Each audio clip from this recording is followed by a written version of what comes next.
today's video is magluluto tayo ng native na paltap mga kasigay. So recipe natin is ginataang dubo sa gata mga kasigay. Itong rekado natin mga kasigay ha. Sibuyas, bawang, luya. Siyempre hindi mawawala ang ating paltap. Isa na natin mga kasigay.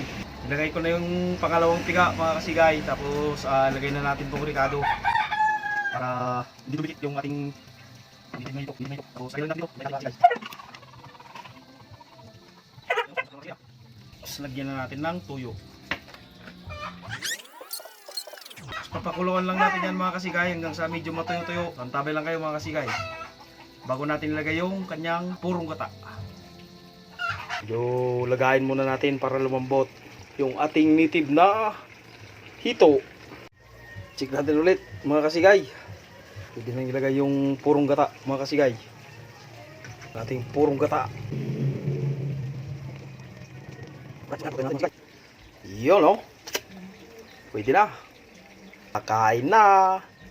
Alright.